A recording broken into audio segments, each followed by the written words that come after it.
Welcome back. In this video, I will show you how to delete chat history in Perplexity AI.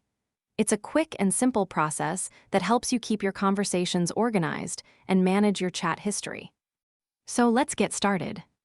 First, open Perplexity AI and sign in to your account. From the left sidebar, open your chat history and select the conversation you want to remove.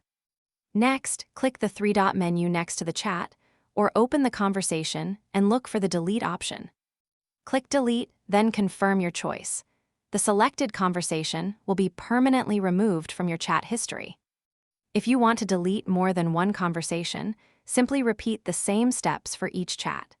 You can also check your account settings to see if a bulk delete option is available for your account. And that's it. You've successfully learned how to delete chat history in Perplexity AI. I hope this video helped you. If you found this tutorial useful, please don't forget to like this video, subscribe to the channel, and share it with others. Thanks for watching.